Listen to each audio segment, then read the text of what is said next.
everybody out there in Facebook Live land. We are here for our final episode of season 5. I am your host, Eliana Connie, and today, look who I got with me. It is my husband. Welcome to the Our Point of View talk show. We are so glad you decided to join us tonight.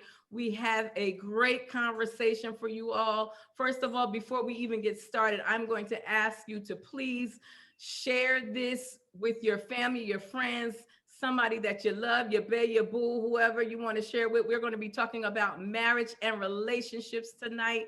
So please go and share and like this page, like our page here on Facebook Live, as well as on YouTube. Please go like, share, like, love, send the hearts, all those wonderful good things. But we are so glad you joined us tonight. I am here with my husband, Emmanuel. I call him Babe, but he does have a name. I call him B-A-B-E. He calls me B-O-O-B-I-E. I do have a name, Eliana Connie, and he has a name, Emmanuel. And we also have with us two wonderful people who I had the pleasure of being in the company of celebrating his 50th, but really his 51st birthday. But that is our brother Tony and our sister Tanya Collins down there. Wave to the people. We are so excited to have. Ain't they cute, y'all? They make such a good couple, don't they? Cute. I know. And then we have our very, very special guest. I am honored that they are even here, that they took the time out to just be with us. And that is in the person of Bishop Claude and Mother Desi Campbell, who I have known since I was in my teenage, just getting saved years. And they have been married 65 years. I guess they must have got married. I don't know what. 15, Lord, because they look wonderful. But they've been married 65 years. And so they're going to join the conversation as well. Tony and Tanya, how long y'all been married? 23 years this year. November is 23 years. 23 years this year. We're the newlyweds of the bunch. Yes, they're the newlyweds of the bunch. And actually, it's funny you said that because I did have a newlywed couple. They had only been married 3 years, but their baby got sick. She just had the baby, and so they could not join us, but they sent in some questions as well, because I wanted to get all the different generations on, because a lot of young people are getting married, and, my son is newly engaged, and, they telling us we old school and it's different now and all that. And like I said to him, I said, listen, you chew out the meat, you spit out the bone. Chew the meat, spit out the bone. Some stuff gonna be good for you, even in your age, because they're like 26, so they feel like we all old. We ain't never too old to learn. Never too old to learn. And so my husband and I have been married 30 years in January. So we are celebrating 30 years coming up January. So celebrate us. That's wonderful, honey. It's a blessing. It is a blessing. They don't start. Bishop seems surprised. Yes, it seems almost impossible to be 30 years already. It's 30 years, Dad. Yeah, Bishop. Yeah. We remember when. Yes, you do. Yes, you do. But coming up on July 17th at 8:34 p.m.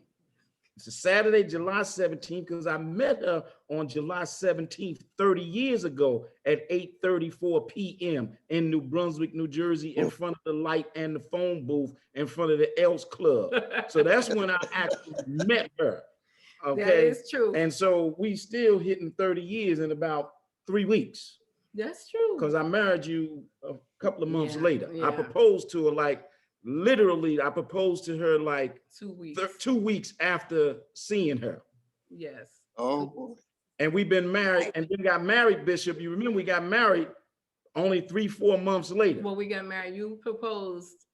We met in July. You proposed 2 weeks after that. We got married January of that year. We were supposed to get married May. That was too long. And he pushed the date up. That was too long. January. That was too long. I waited too long for you, baby. I waited too long for you. I waited too long for you. So with that being said, we're going to ask Tanya and Tony how they met. Okay. Go ahead. Okay. All right. I just told my kids about this the other day too, and it was funny because they were surprised to hear it. But I used to own a transportation company. I transported kids. Tanya worked at a a psycho ed educational center, with kids with, severe and profound issues, mental issues. And I was taking a kid that attended the school. I drove him to school every day. And when I went in this particular day, I saw a young lady. She looked like she was 12. I swear she was 12. And so I said, man, that is a cute little girl. She looks too cute to be, special, to be, and so it just happened that she walked in the same office I went in, and her boss, who was the lady I always dropped the kid off to, introduced us. I guess she knew something we needed to meet. So she introduced us. And at the time, we both were dating other people. And we just kind of became friends, and the stars aligned. And, the same time that she went through a breakup, I went through a breakup, and I guess it was meant to be, for sure. It was meant to be. Yeah, the mess had to be cleared out. Yeah, the mess had to be cleared. There you go, man. And let me just say, by the way, and I'm not finished, but let me say, by the way, before I forget, Emmanuel, that it is something when a man can say exactly, not only the day, but the exact time that you met. That's something that shocked me. I can tell you exactly what she was wearing. Man. From head to toe. Her hair was pretty laid back.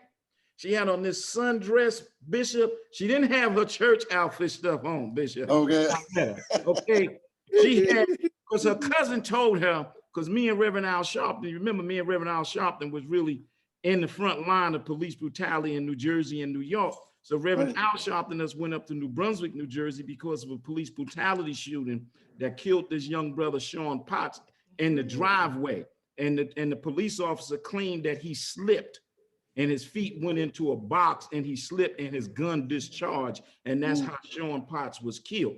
So this thing with police brutality been going on for a long time, but her cousin, her first cousin, older cousin, bless her heart, her name is Kathy Gurrell, told her, my wife, girl, you got to come and meet this bad brother coming with Reverend Sharpton that's gonna speak. Is you got to come and meet him. Now I know nothing about she, set this thing up. So, but I came up there, Bishop. I was clean, had a navy blue double, brother looked sharp in navy blue, had navy blue suit on, my gaiters on. I was cut, security was with me and everything. So I went in there and blew it out. Reverend Sharpton got mad because he said, don't you ever put me behind that Negro again. I'll go before he speaks.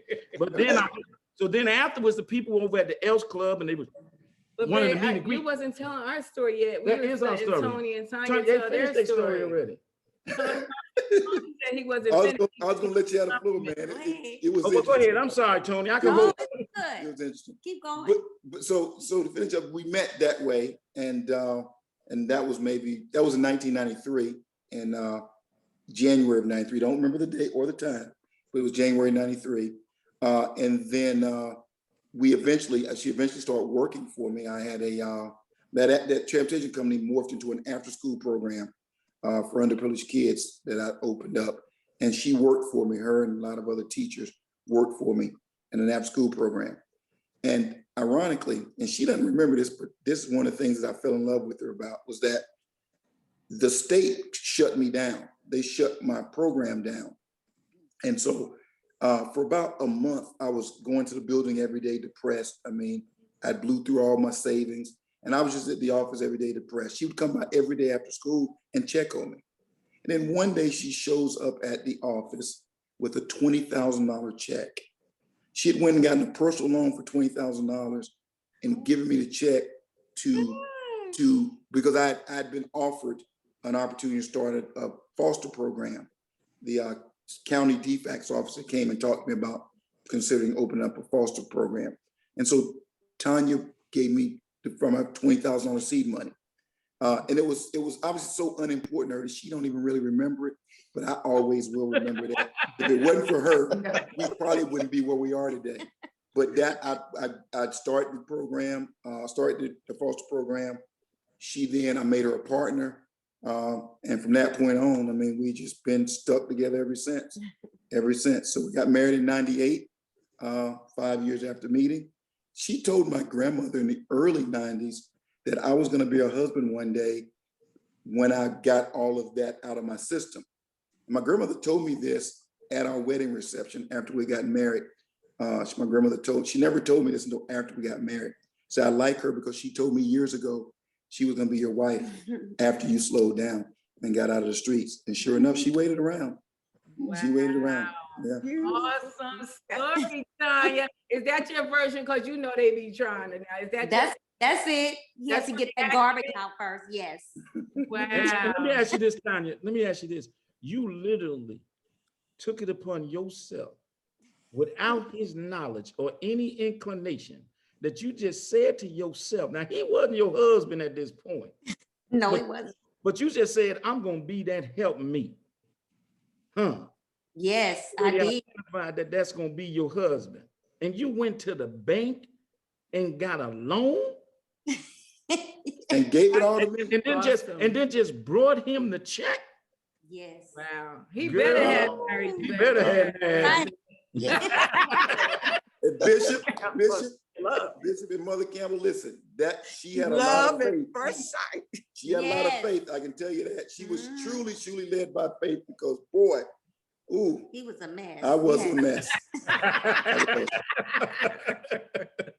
Oh, that's beautiful. That's I'm always a loyal mess. Yes. I'm loyal. I'm loyal. Yes. Loyal mess. But yeah. Amen. We thank God loyal. Yes. Yes. Bishop, Mother, if y'all can go back that far, tell us a little bit about how y'all started. Hello? They might have froze. They did. They did. Okay. So well, I you'll until go they ahead, come back yeah, in, and then we'll I let will them- pick up where I left off. July 17th, 30 years ago. In front of the Elks Club In at front of the Elks 8:24. 8:34. 8:34, I'm sorry. 8:34 p.m. Yeah, Don't fast mess I up the forget. time now. Don't mess up the time. Don't mess up the time. And man, this woman, her sister afterwards, so people doing the meet and greet afterwards. And her cousin came over and said, I want to introduce you to my cousin. So when I saw her cousin, I went to go shake her hand. And then for some reason, her hand was glued to mine because it wouldn't leave. And I just said to her, oh my God, she was so beautiful. She had this bandana strap going around her head that matched her little sundress. She had these pretty little white socks on. You know, her legs was just shining like pure gold, not a mark nowhere on them. She had these nice little sneakers on. Tony, let me tell you something, bro. The next day in the afternoon, sister girl was feeding me chicken wings and a cookout. And just wiping the corner of my mouth. I said, this is it right here. This Did is you right ever here. let her hand go? Huh? Did you ever let her hand go? I had to let it go to go I had to home go because I lived like 30 minutes. 45 minutes from yeah. where she lived. So I lived in Trenton, New Jersey. Then she lived in Brunswick, New Jersey. And let me tell you something, brother. When I got home, I couldn't wait to call her. And I said, Lord, I hope she ain't give me no payphone phone number. And then I kept calling her phone and she wasn't answering. So I called her cousin, Kathy. I said, Kathy, I'm calling your cousin, but she's not answering the phone. And she says to me, oh, she's sitting out on the porch. I said, well, can you tell her I'm trying to reach her? So she went in the house, called me. That was like, she got on the phone about 11:23 p.m. that night. On July 17th, 30 years ago. Do you know, Tony, what time we got off the phone? When we got off the phone, it was like 6:40, 6:50 a.m. the next morning. We stayed on the phone the whole night. And then she told me, oh, I got to get off the phone so I can go clean my car before I come down and see you today. Okay. Okay, no, that is the truth. But Mike, if you can let Bishop and Lady Campbell back on, they said that they had froze, so he took it out to try to reset it. So they should be in the waiting room waiting. There they go. Okay. Yes. They're All back. right. Hallelujah. All right. All right, Mom. All right, Dad. So We'll come back to me later. We'll hear about from Bishop. Yes, and let's them. hear from Bishop and Mother on how they met. Well, I'm listening to each of you talk about the time you met. I don't even remember when we met. We were very young, and in church, of course. My parents decided to change memberships, and that's how we met. She was a young lady that was seeing somebody else. Okay, Bishop. And she was seeing, and I had to be aware because the young man that she was seeing was a pastor's son. Oh, yeah, you gotta be careful. And he was a good looking guy. And, you know, of course, you know, I had my ways as well, but I had my eyes on her, but I could not let many people know it. At that time, we were having services. He was our pastor every other Sunday. Second and fourth Sunday, he was at our church. First and third Sundays, he was at another church. So first and third Sundays, I had an opportunity to share to share friends with somebody else. I had to keep it secret. I couldn't let the pastor know that I was seeing his son's girlfriend. So, but the man upstairs, he kind of worked it out for me. Yes, he did. Yes, he did. Jeez. He worked it out for me because on the first and third Sundays, I had a good old time. At second and fourth Sundays, it was different because I couldn't let it be known. And the next thing I had working against me was her first cousin. Her first cousin, who was real tight with the pastor's son. So he was trying to keep her for the pastor's son. But I was working on first and third Sundays, I was working, you know, for my own. And I was only waiting for him to make a mistake. Because she gave me certain signals that I could be the main person. But Did you hear your dad? but we had to keep it to ourselves, you know. Second and fourth Sundays, I was singing on the choir and playing the drums and everything. But eventually it worked out. Obviously. I guess so, 65 years. It worked out. Hey, Bishop, He ain't have a chance, Bishop. The people are laughing at y'all, Bishop. Bishop. He ain't have a chance, huh, Bishop? Bishop, somebody said you had the right DNA. I bet But he didn't know. Bishop gives some of his best sermons on first and third Sunday. Oh, yeah. Absolutely. Singing too. And then we were singing on the same choir, you know, and we started the broadcast. And that really gave us a chance because the Lord blessed with a bus.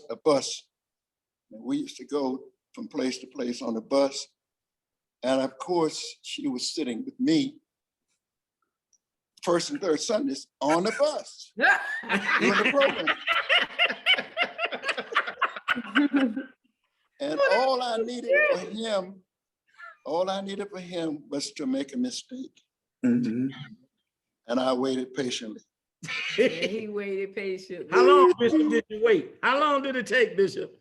Well, you know what? It must have taken maybe 2-3 years. Oh, wow. Oh, wow. Yeah, you waited. Yes, it was a while. We waited. So Bishop, y'all got married at what age was you when you got married? Oh, I was in my 20s when we got married. Both of them. Wow. Yes. Every summer. 20s, so like, was it your Huh? early 20s, 21, 22, or was it older? 22, 23. Wow. So Yes. Mother Campbell, you was 22? Yes. Yeah, she was about 20, 21, 22. Two. It's been so long, 65 years. I mean, Yeah, that's you know, Just lose count, huh, you Bishop? did, after that. I mean, And then after you go that, back and find out. right? And how old are you all now, both of you? How old are you? 65. No, Brother Campbell, he got you from the nursery? oh, dear. I'm Let- getting there, baby. they want to know how old you are, dear. I'm used to that. How old are you? 67. How old are you? Oh, 87. Now, you know I'm old. You say, oh, huh? 87. 87? Wow. Whoa, 87. Woo, you look I good, guess- mama. Fantastic. I have on these dark glasses. I put them. I don't know where I lose my glass. Your regular I glasses. That's just okay. That's all right, I'm mother. kind Wonderful. of losing track. Yes, that's Six, all right. You 5, look I said. beautiful. Yes. Oh my God, 87. 87. You look fantastic. Y'all look And the good. fact that y'all are still here and Look, can and your talk skin and looks having so this beautiful. conversation. You know what they I say, mean, that's black a don't crack, blessing. and you look good, mama. A blessing. You look like gold. And how old are you, Bishop? 89. 89? October 6th, Lord willing, I'll be 90 years old. Oh, Woo. I'm coming. I'm coming, Bishop. I'm at the. Tony, Come we on. going up there when he We- turned 90, right, Jonathan? Bishop? Tony, Yeah. we going to New Jersey when he Listen. turned. Listen, Y'all man. had That that man, 90 celebrate put us that. on the list. We Yeah, we have to coming come at. celebrate Yes, that. yes. You Yeah, it's look absolutely fabulous. fantastic. We- And we- You in the we're weight room, blessed. Bishop? just, Bishop, are you in the weight room? No, no, he just looks great. That's the Holy I Ghost I on, stay Bishop. busy. I That's stay the doing busy. ministry. You stay I busy. stay busy all the time. Yes. Yeah, you look But great. you know, the Lord is good. The Lord is good. Yeah, you look good. And Our I'm asked many viewers, times. um, I'm asked many times, how do you feel? How do you feel at your age? I said, I really don't know how you're supposed to feel at my age, but I believe I feel pretty good because of what I do, you know, what I can do, and the Lord is good. Bishop, you Yes, look indeed. No, you look fabulous. great. Everybody's saying they're loving it. You They're look enjoying fabulous, y'all. Y'all are Bishop. so funny. Mother was 22 and daddy was 25. That's what Desi said. Mother, you was 22. And Desi is their daughter, who is my very dear friend. Yeah. one of the sons of my mother. But she said mom was 22 and dad was turning 25 when they got married. But everybody said you look beautiful, mother, for 87. Fantastic. Oh, and I hear you can still dance, mama. Oh, whenever the Lord get, Huh? whenever he began to use and speak, I can move.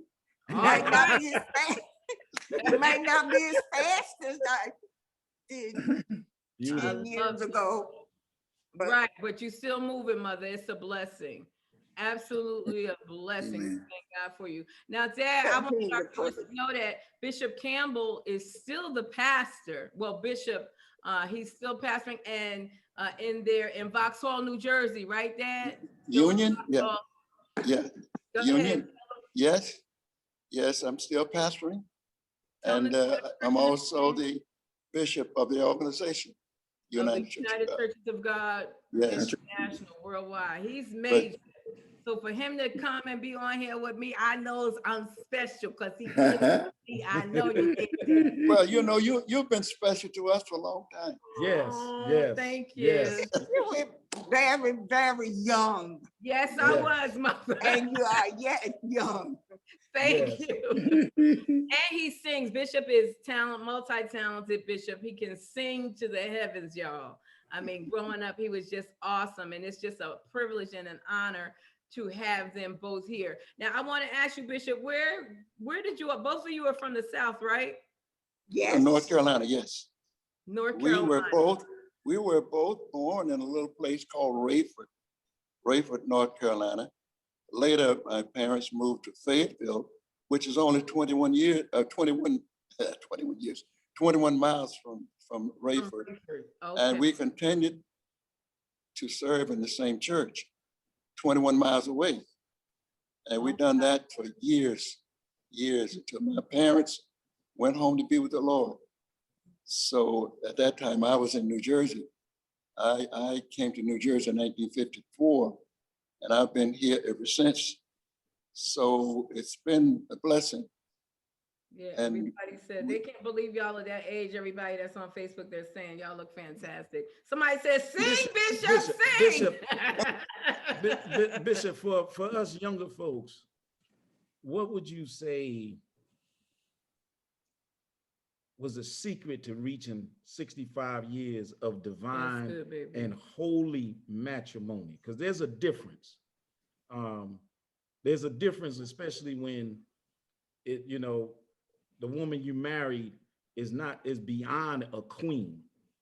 That's that virtuous woman. And what will it take for others to reach this kind of glory in marriage where the master of the universe has blessed you with such a soul mate? well, you know, I say so many times, it's a real blessing that the Lord have allowed us to be together. As I expressed in the outset, the way we met and the time that it took for us to really get together. I feel that it was the plans of the Lord because I loved her before. And as I stated, that I was waiting for a mistake. And That's my man. he made a mistake. So we got married, and I listened to you. We were planning to get married later on in the year, but I just decided that I couldn't wait for September to get married. So April, we got married. Supposed to be in September, That's right. but we got married April Fool's Day. April Fool's Day was on April 1st, 1956. 1956. 1956. So it has been a blessing to have this lady as my wife. She was a worker before I married her. Now I'm talking to her. We live in our bedrooms are upstairs. We do have a washroom in the basement. Sometimes I'm talking with her and I think she's still in the other room. She's in the basement. So I've always tried to be nice to her. It was my desire to be nice to my wife, and she has always been nice to me. Wow. And I've worked very hard. We've been blessed. Wow. I say we have been blessed. Wow. I'm not bragging, but we've owned homes. We've bought brand new cars, and we've been in love. Beautiful. And I believe she loved me still because she still gets up in the morning and makes my grits and sausage and eggs.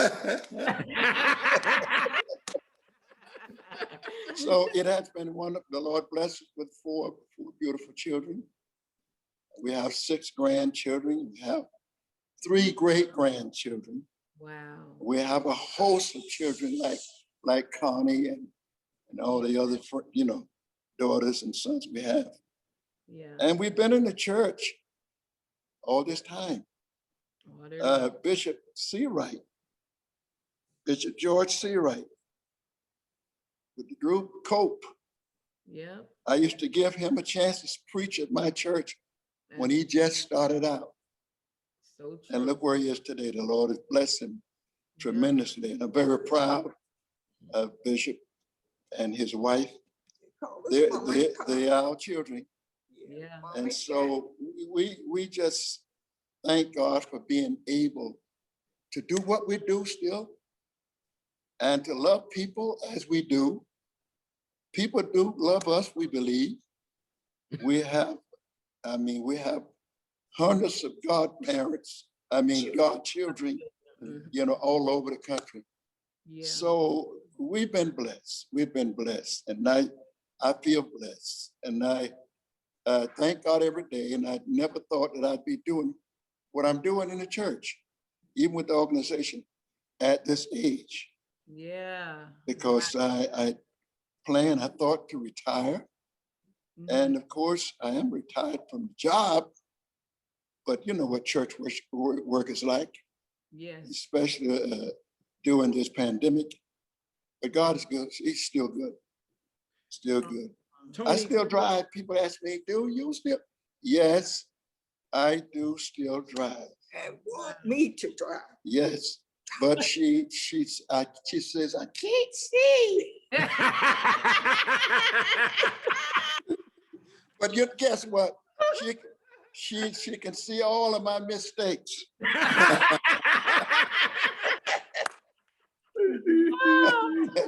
But she can't see. But she drove a long time. She still drives when she have to. And Yeah. God has been good to us. Been good So to us. beautiful. Wait, I want to ask Mother one question before you go. Mother, so when Dad got on your nerves, Mom, right? Yes. What did you do? How did you handle it? Put her back in the Sometimes. frame, Jonathan. Thank you. There she go. So how did you handle it, Ma? If you can share with us women how to handle conflict with our husbands, what do we do? Well, love makes the difference. Love makes a difference. You have to love. Be sure you love each other. So whenever he get on my nerve, I knew that was coming.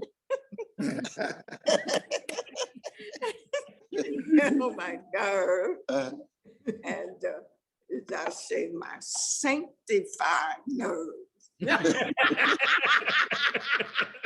There's a nerve and then there's the sanctified nerve. Yes, Mom, I understand. Sanctified nerve. Yes. But he can look at me or say something, and sometimes I just I start laughing. that's what. And then sometimes, well, you wonder what happened. You might say, Pout a little while. well, he said pout. You know what pouting is? Not What is talking it, to each other. Bishop? You're not You talking. know what pouting is? Sir, tell us. Well, when you don't respond as you did before. See, and I've always had a way to get through that. See, when she decides she want to be, you know, upset or mad, I had a way of making her laugh, Oh. making her laugh. You See? start making me laugh. And baby. then the first thing you know, it's over. See, my theory is that you should not go to bed at night, go to bed angry and upset, arguing and carrying on. You should get it straight before you go to sleep. That's good, Bishop. See, even if you have to go in the water, go in the kitchen and get a glass of water, or do something Mhm. to get it straight before you go to sleep. Because my theory is you may not wake up the next morning. That's right. So, and you don't want to go to bed wrong, and who knows what's going to happen during the night. So we've been able to make it through like that. And we've gone through even business deals and things like that. And we've had problems, and we've been in business, cleaning business for 7 years. And of course, I worked a job for 26 years. And press. And I passed it 26 years and worked a full-time job. Wow. So I sometimes I feel like it's what you do and how you feel about what you're doing. You don't do it in a way that you feel like you are being oppressed, being made to do something. You do it because you want it. And if you want to have something in life, there are some sacrifices that you have to make. That's good. It's not going to come and sit down in your lap. Mhm. I always say to young ministers, I mean, you really don't have to quit your job too soon. If the Lord blesses you to do so, good. But if you can't pay the bills, you can't pay the rent, get a job, That's right. That's right. work during the day and preach at night, Reach at night. teach Bible study at night, go back to work the next day. Right. Because Sunday is coming. Sunday you have all day long. Right. And of course, you can make it. And I found out if you put the Lord first, He will work things out. Yes. Because I believe, Bishop, that, you know, echoing what you're talking in terms of don't go to sleep angry at night. I believe don't bring conflict in your bedroom. Right. Leave it outside the door. Yeah. Pick it up afterwards when you leave back out the bedroom if you choose, but don't bring it into the Who bedroom. taught you No, that? You didn't. I'm Man, trying I to tell you taught that. you that. Me that. That's where I got it from. You got that Oh, from me. really? But the I point I'm taught making you is that. leave it outside the bedroom. Don't bring it into Absolutely. your bedroom. Tony and Tanya, what would you say has been in your 23 years? Tanya, I'm gonna ask you, you know. Yeah, we haven't heard from Tanya, Tanya. That's uh, it. in your 23 years, what would you say have been one of the I mean, you know, we say for better or for worse. And sometimes that worse is a real challenge for a lot of us. And you don't know what your test is going to be in that worst column. But if you're married, as long as any of us been, there's been some worse encounters. And it's obvious that you overcame those worst encounters. Would you say, what is the secret that helped you with the worst? I think Because today, the marriage, people do not respect the institution of marriage.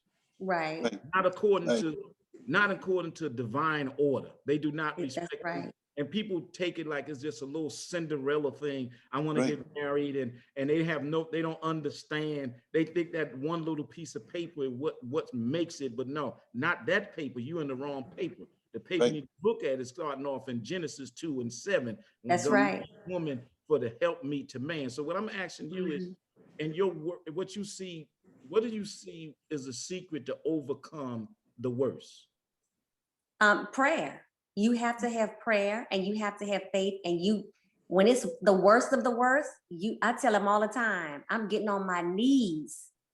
When I get on my knees and I go in the closet and I'm praying, I'm going to pray this out because He coming for you. You know, He is coming for you. He will be there. And so if you don't have that at the top of your priority list and you are not doing it, it won't work. But prayer and having faith and believing that nobody is perfect, no marriage is perfect, and you have to take the good with the bad and the ugly. Right. And as long as you overcome it by praying and having faith, you will be okay. But prayer has done it. I mean, prayer has kept me, you know, through those challenges. I mean, faith and believing that, you know, forgiveness of sins. You know, we have to forgive the meanness and the frustrations and the conflict. So that's what I say is the root of it all. Yeah, I can agree. Tony, I agree. I agree. What changed you? What changed you in that time that you had such a wonderful woman just waiting? What was it that turned the light on and say, you know, this is what I got to do? Well, I tell you, as I said, and she probably agreed to, because she will agree to this, and that is that from the time I met her to the time we got married, we really were friends more of that 5 years than anything else, because she kind of quickly realized that I wasn't quite ready for what she needed. And what ended up happening was we were business partners. Once she gave me that $20,000 check, I said, listen, you my partner, you business partner. I owe You this to did not expect.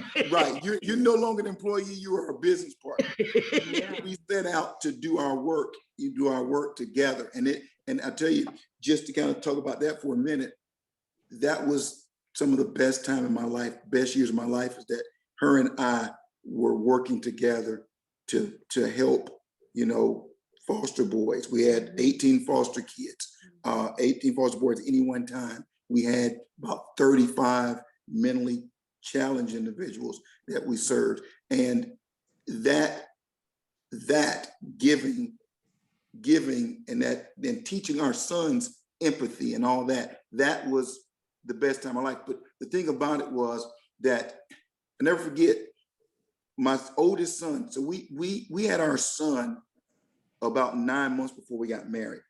And after she had our first son, in my mind, I still had no thought about being married. I knew that I loved her, that you know, she was always going to be in my life. I figured, I always used to say, well, if I ever was going to get married, she'd be the woman I married. But I still, in my mind, thought I wouldn't be married. And I never forget, my oldest son was about 2 months old, and I was at her apartment, and she had cooked dinner. And back in those days, man, I got to tell you, my wife's only specialty was fried chicken, cream corn, and mashed potatoes. I didn't eat that every time I ate at her house, but I just appreciate her cooking. I appreciate her trying. And so we're sitting there eating we're sitting there eating, and she said, me and Taj, my oldest son's name is Taj. We have 3 sons, by the way, but our oldest son, Taj, was in the bouncer on the table. And she said to me, me and Taj have something to ask you. And I think to myself, my son can't say nothing. He's like 2 months. I said, what? She said, will you marry us? And I thought about how deep that was for me. It was like, that was the start of me seeing that. And I will say that one of the things that I think, she didn't say it, but I think has kept her through the thick and thin, through turmoil, and for me too, is that she's always reminded me that it's us. It's not just me and her, it's our family. I used to ask her, and to this day I'll ask her, who do you love? And she'll say us. And she means our family, our family unit. And that to me made it bigger than just her. It made it bigger than just me. It made it about more than just us. It made it about what God blessed us with, 3 boys, you know, marriage, you know, and stuff like that. And so, but I never forget though, I said yes.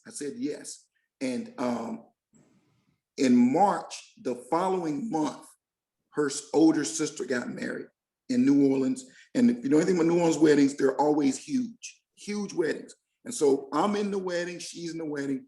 And after the wedding, and she's Catholic, by the way, and I'm Methodist, but so we're leaving the Catholic church and headed to the reception. And I'm in one limo with all the groomsmen, and she's in the limo with the bridesmaids. And I felt such a deep, at that moment, seeing her in her bridesmaid's dress, seeing this marriage, her sister, and this was really like the first wedding I'd ever been to. And it was a big one, and it was a special one. It just looked special. It looked, everything about it looked good. And so I was so caught up in who we'd become, you know, having, you know, gone through 5 years of business partnership and all that stuff. And now we have a son together, and we're doing it well. I mean, we're really doing everything. God was blessing us in so many ways. And I just was compelled to call her on the phone while we're in the limos, and say, listen, Tanya, we hadn't made it, set a date. In my mind, to be honest with y'all, it would have been 2-3 years later. But at that moment, I was compelled to call her and say, listen, let's get married quick. Let's do this quickly. And so we talked to her mother at the reception. Her mother said, listen, yep, y'all just give me to November. Because her mother really wanted to pay for the wedding and stuff. And so just give me, I just paid for Donna's wedding. Give me to November and I'll be ready. And so we waited to November and got married. But all throughout our relationship, our marriage, all throughout, even when I know I've done wrong and she's upset, but like she said, she'll go away, and I know she's praying, or she'll still love me unconditionally without. I know she's mad, but she's not going to stop doing what she does to show me that I'm loved. And so it is all those times that I know that God sent her to me. God sent her, she was for me. No ifs and buts about it. I mean, it's just no ifs and buts about it. I mean, I love the fact that she says, it's us. It's always been us, the That's family. great. Yeah, you know, and that to me speaks volumes. I love, I'm sorry? You know, Tony, that is Wait, absolutely but let me say amazing. something, baby. It's great. On here, that's what they're saying, like, wow, they never heard that us, like, they're saying like that was powerful. It wasn't just about you and her, it was about the us. That means the whole entire family, you, the children, everybody. Will you marry us? Tanya, high five a sister. You did that, boo. I love it. That was it. That was it. That was powerful, though. That was very, very. And one thing else I wanted to piggyback off of was Tanya was saying about the prayer. You know what I mean? And That's it. so it was prayer. I understand wholeheartedly, and I think every woman can attest to, and even if it wasn't a woman that was reared in the church, knew nothing about God, wouldn't say nothing. We women knew when you got into that turmoil and into that situation that you just couldn't see your way out of, we knew to fall on our knees and pray and say, God, listen, you gotta have this son. I would say, I was like, God, that's your man. He ain't even mine. You need to get with him because that's yours. And I need you to fix it, but that prayer thing really helped us to get to our next in those situations where it seemed like we weren't going to come out of a prayer. And he's a praying man too. He would be praying too. And I'd be like, God, I don't know what he praying. He ain't praying like I want. I need this fixed immediately. I will say to you though, I will say to you all that is I always give her this credit. I'd say that my wife, and I know the Bible speaks of, man being the spiritual head of the house and all that, but I will have to admit that my wife brought me closer to God. My wife has done that for our three boys. My middle son, who is a mini me, he's my mini me. He's my mini me. And I forget, about 3 or 4 weeks ago, we're driving. And I get frustrated, I get road rage, I get frustrated with drivers and stuff. And so we're driving and so I'm mad and I'm huffing and puffing and whatnot. And in my vehicle, and when both my vehicles, I keep a Bible in there. And so my sons were in the back seat and my middle son picked up the Bible, didn't open it up, but quoted scripture to talk me off that ledge. I mean, because I was hot. And he told me, and I had to tell him later. Think it is strange for your dad to be saying this to you, but thank you, son, for quoting scripture, for reminding me of how I should be. And it makes me proud. And I have to say that, Sure, that it is because of her that our boys are as grounded as they are. They really are. Now they get a lot from me in ambition and business acumen and all that, but that spirituality, that empathy, that love of people, that compassion for people, that is her 100%. Because it's And I love her for it. It's interesting to say that, Tony, because scripture says that the fathers are to discipline. It says, sons, take heed. The fathers are to discipline the children, but the mother is to give them instructions. Mhm. You see what I'm saying? So the mother is to give them instructions. So your son was only following off of the instructions. For times such as that, go to the word and speak it into existence. Yes, he did. You follow what I'm saying? I have another question because I know we got about another 12 minutes left. But you answered all the questions, honey. I haven't got. well, I mean, I'm co-hosting, baby. I'm trying to help you do this thing. I'm trying to tell you, hey, Bishop, I'm trying to help you get through this. He's hosting. You bring a professional on, I got to do my job. That's all. But the point I want to make, I have to bring him on.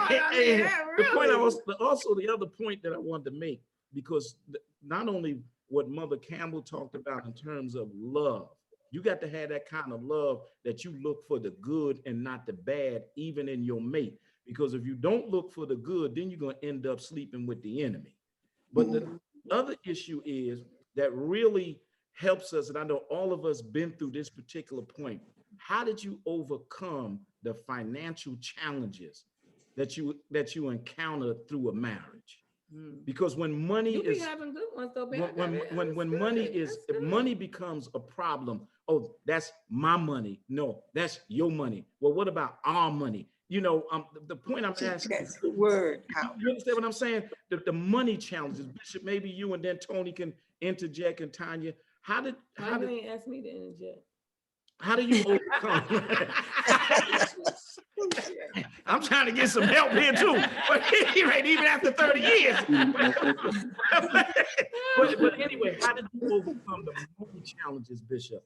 Because I mean, you came through a time when money was different. Right, I mean, a loaf That's of bread was 5 cents, right. and it was wonderful. You know, you can get through times, hard times, when you have a wife that is considerate. In other words, when things are really rough and tough, you know, and I say this all the time, if a person is down and they come to you for instructions, you don't get down with them. I said, you don't look down on a man unless you're picking him up. Right. And I say this to people several times. I've had people come to me with problems and crying almost. I said, don't expect me to cry with you. I can understand, try and understand your problem, but I'm going to try and help you up. See, and when you're broke and things are really rough and you have kids and bills to pay, the best thing you could have is a good wife. Yes, sir. Mm. And that's what I've had all of these 65 years. Wow. When things was rough and tough, she stood by me. She never said to me, you don't do. No, she's never, ever. She would always find some way to help me to get up. Beautiful. And I'm thankful to God that because of her support with myself and I love my children.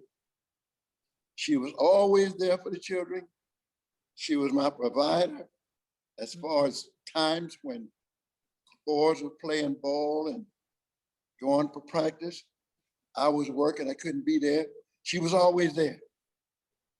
She understood. But the good Lord delivered me from some of that later on. But it's nothing like having, Brother Tony, I admire what you were saying and your support for your wife and understanding. And not only that, but listening. Because you have a lot of men today would not have married her, would not have listened to her, would have taken advantage of her, but you didn't. I give you credit for that. You didn't take advantage of her. You got married and seemed like you're a pretty good husband. And that is by the grace of God and having a great wife to keep me that way, keep me in check. Because I sometimes, Bishop, I'm a Gemini, and she says it is two sides of me for sure, and I believe I know that it is. But there again, though, the one thing about it though is that I will say is that when you, and I think this is key for any marriage, when you're married, you got to, and it's just my belief, and I think I'm right on this one, you got to come to a point where it is not, it's no longer a selfish act. It is you're giving yourself to someone else, and that person is doing the same in turn. And for those marriages that don't really work out, I think a lot of it's because you can't get past the selfishness. But when you took that vow, to become one, you have to remember that at the end of the day, it is not about yourself. It's not about self. It's about your helpmate, your loved one, your family. Right. And Right. she keeps reminding me of that every day of our marriage. Absolutely right. It's about our family.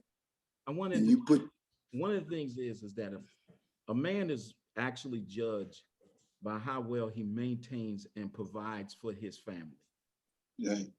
Now the thing is that when do you recognize your role in your marriage? Well, if I'm going to answer this, I'll tell you is that I've always, Emmanuel, for the while that we've really got to know each other, I think you may see this about me, but I've always just had a desire to be a giver and not a taker. And the thing about that is that from the very onset, before we married, we were just business partners. I never forget, she moved in a new apartment. I went and bought her all new furniture, furnished her old apartment, and everything. Before we were business partners, actually. She was just an employee of mine at the time, but we were close, and I really cared for her, although I was caring for others too. But I cared for her. You know, I was hanging out with others, but caring for her. It. Yeah. But and so the bottom line is, I think she'll admit this, is that literally it was nothing that I wouldn't do for her. But there did come a time, Emmanuel, where I fell on hard times myself. I fell on hard times. Well, it was a couple of times. I fell on hard times when they shut the business down. The state came and shut my business down, and she brought me $20,000. And so every time that I can think about in my adult life where I faced adversity, it's been this woman right here who helped me come out of that adversity every single time. And so when I did fall on hard times later in our marriage, it was her who became the breadwinner, the one that did. And but all the while, constantly reminding me, listen, you need to step up, you need to do this, you need to do that. And to this day, I let her run the money because I'm a different type of person than she is. I'm a spender, you know. I like to make my family happy, so I'll go out and buy stuff for them. But for some reason, I just can't write a check for a bill. I just can't do it. I just can't do it. I can go spend plenty of money at the store to shower her with gifts, but I cannot find it in my will, in my power, to stroke a check to Georgia Power. Tony, I'm going to say this to you, was so interesting that I can really relate to. And I know Bishop Campbell, throughout your years in ministry and helping people, you know, we are the kind of men that believe in giving and not receiving. We know, absolutely, we feel service to humanity. We always helping somebody, always giving.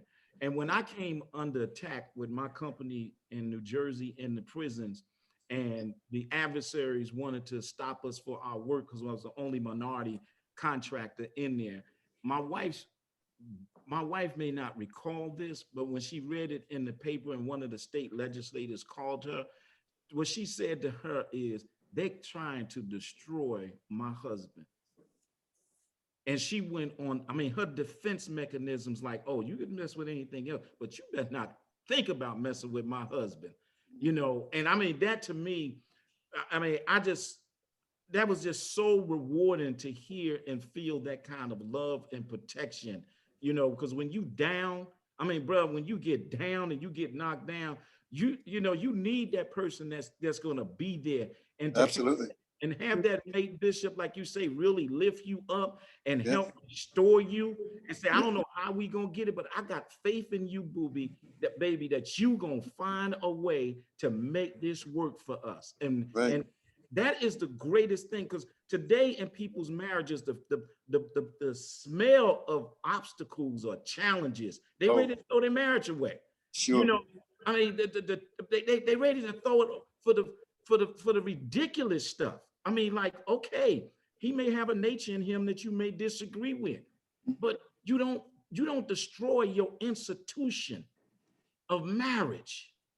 Work it out.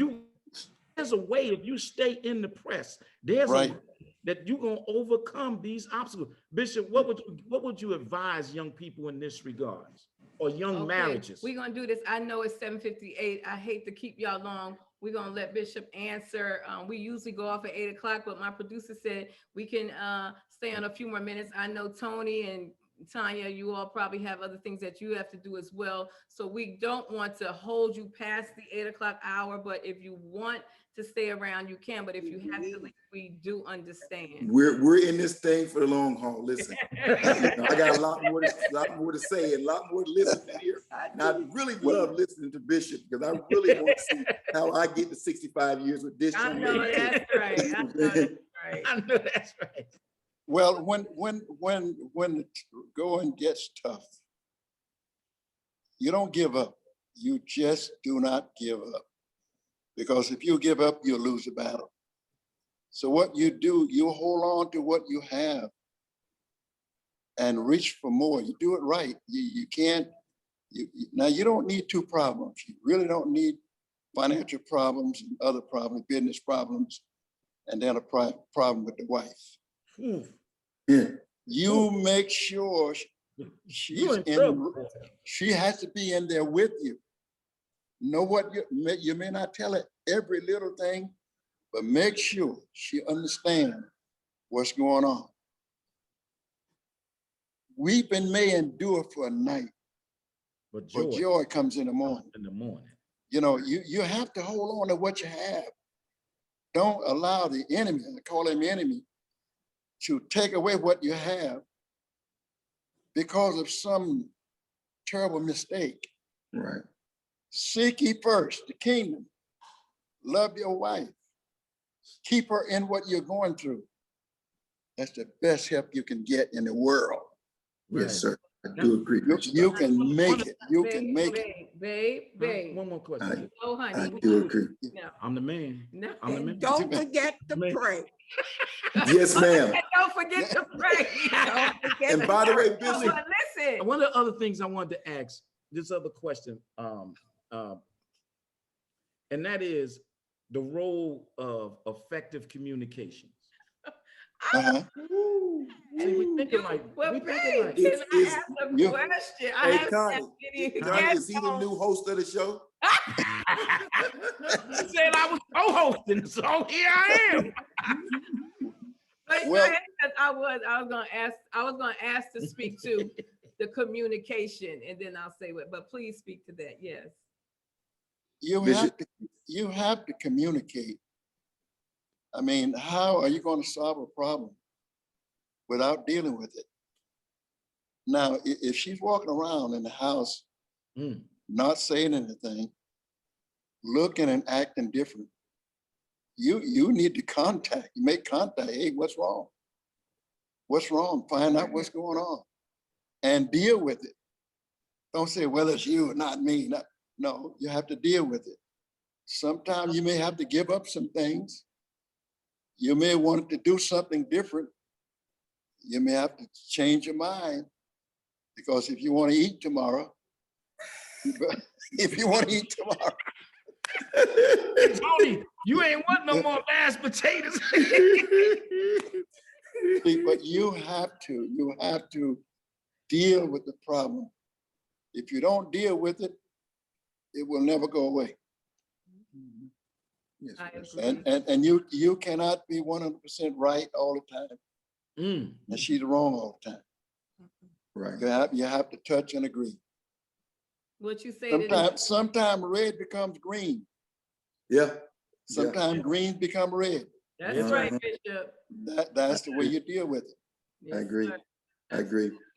Yes, You, sir. you know, it's funny because earlier in our marriage, you know, I would go toe to toe with her.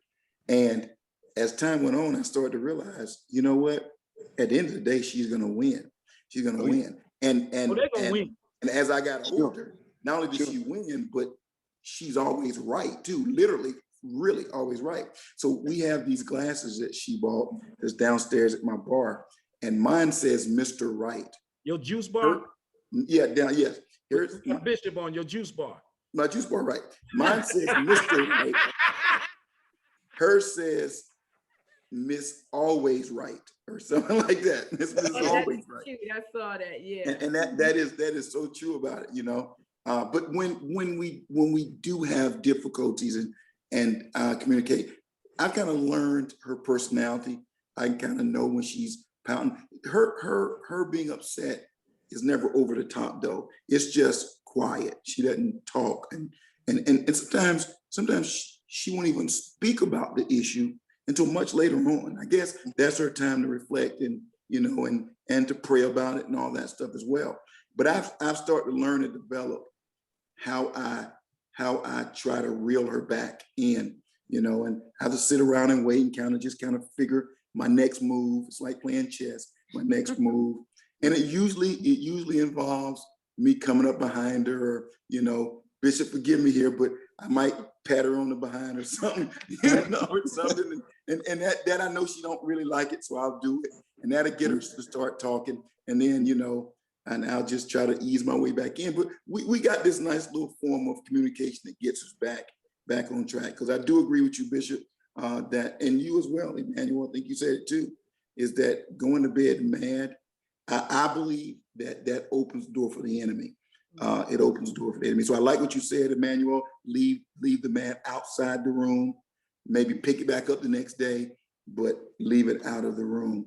I believe that. I like that. I like what you all said as it relates to that. But communication is key to everything. If you just indulge me for minutes, I told Emmanuel about this marriage retreat that we go to every year for the last 13 years or so. And I never forget the first year we went, she took me kicking and screaming. I was just like, I'm not going to the retreat to have over church folks tell me how our marriage should be. And I'm telling you the whole way, I'm like, on the whole drive, I'm like, just kind of like, the only solace I had was the fact that we were about to see some other couple friends of ours that were going to be there and all that stuff. But let me tell you something, that first marriage retreat changed my life. It changed my life. It took me going to this retreat and hearing from this marriage retreat is 500 couples, 1,000 people, right? And you have couples that are 65 years in. You have couples that were just married 2 weeks before the retreat and stuff like that. But you get all these perspectives, and it is such a powerful thing to me. And we go every year, and here's what happened. Not only did God change me and or gave me a little better insight, because I was already in a good place, but gave me even better insight, spiritual insight as to what a marriage should be. It did so much for me that literally, I promise you, every single year, we invite more and more couples to the retreat. And every single year, there's a couple that we invite that's going through it, and I'm on the verge of being divorced. And after that weekend marriage retreat, they are renewed, restored, have faith and belief in their marriage, and they excited, they have a good time. And it's just something about seeing 500 other couples with varying married years under their belts share love, and you see the love and all that. It is amazing. It is truly amazing. And that for me is the highlight, one of the highlights of my year, is to go to this marriage retreat. So not only can I get the word, but I can spread the word to those couples that need it, for sure. Beautiful. And I'll tell you, it's been a blessing even to be with you all tonight. Bishop, I was going to say to you, I'm coming to New Jersey so you can meet your newest godchildren. All right. Looking forward to that. Thank you so much. It has truly been our joy, our pleasure to just have you all on. I don't want to hold you much longer, but what I do want to say, this little tidbit that I'm going to share, this little tiny bit that I'm going to put out here is that, and I think that for our viewers who may know my husband and I, one of the things I wanted to absolutely positively share with, and this goes to one of the questions that we received, is that blending families starts before you have children. So because the question was, my husband has children, I have children, we've been having difficulty blending. And what I said to the young lady in counseling was that you have to remember, when you marry an individual, you're blending one another. There are two people coming together. If there's no children involved at this point, but you have to remember that there's two spirits coming together, two lifestyles, two cultures, Right. two different ways people have been raised. So those two individuals, you have to first blend together as a husband and wife before you talk about, well, our children aren't blending well. Blend well with your mate. Right. You blend well with your mate. The Absolutely. blending of the family will come together in time. It doesn't happen all the time, overnight, immediately, but eventually when the two become one and those spirits begin to blend, he understands my ways, I understand his ways, he learns me, I learn him. Marriage is a give and take, and it takes a lot of work. We didn't get to 30 years and 23 years and 65 years by everything just being wonderful and just being rosy. It has No. taken work on all of our parts to be able to sit here and have this conversation with you. And I know the people are saying, no, we can't, y'all can't go, but we have to go. We can't keep our guests all night. But I want to say thank you to Bishop and Mother, who have just been such a tremendous blessing. Yes. I don't know, the people, it might be in high demand. Y'all might have to come back. We're gonna try to keep y'all from not coming, but the people absolutely loved your story, loved your testimony. Tony and Tanya, powerful, powerful, powerful, you know. And my husband and I, we also have a story to tell, but tonight it was really about our audience and our viewers getting to know some other couples that have endured this thing called marriage and have worked through those things in their relationships in different circumstances. So we pray here at Our Point of View that, you know, you could go away with something. You can check us out. We will be on the replay on Facebook Live. You can go to our YouTube channel, Our Point of View Talk Show on YouTube. It will be uploaded within 24 to 48 hours over there after we finish doing what we have to do on this end. But I want to say to our viewers, thank you so much. To Mike, our producer, to Jackie. It has been an extreme pleasure. So much fun. We didn't get to all of the questions because my sugar pie, but you was on it, boo. I must tell you, you did good. I mean, what other questions can you did- have with what I You did had? good. You did don't good. don't bring the You man did on. good. Hey, Tony. Hey, Pop Campbell. You don't bring the man on. That's right. You know, I mean, I'm gonna cover all the bases. You When did. in marriage, it's your commitment, communication, your money, your love. That's You it. understand? I mean, Yes. what 14 else? points. What else can it be? I mean, what And then you else? get that Bernie Mac, boy. I was waiting for that Bernie Mac. And after six, Listen here, America. after Our point of view, 65, we just took it up a notch. Mr. Campbell, Mother Campbell, Sister Tanya, and Brother Tony, we just took it up another notch. Yeah. So next season, we should be really off the chain. Well, we want to say here at Our Point of View, thank you to our viewers. This is the end of our season 5. We will be back again with season 6. Thank you to all of you who have loved on us and continue to watch us and support us. Please continue to do so. Please check out our JSL network that's up and rising. Jacqueline Shealy Lewis. She has her own network. That is our producer. You can go and check that out as well. But I want you to remember that once you leave this show, everything you've heard and everything we said was Our Point of View. Have a great night, everybody, and thank you for tuning in. Bye-bye. Thank you, Bishop, Mother. Bless you. Y'all. bless you. We love you. Tanya, Love you. Thank you. I love y'all. Thank you so much. It's been wonderful. Thank you, baby. Fantastic job. I love you. Thank you. Is there some more of that? Keep it up. Hey, Tony, is there some more of that? Let me get some of that. Oh, come on. 5 years. 65, still working. 65. There you go, Bishop. There you go.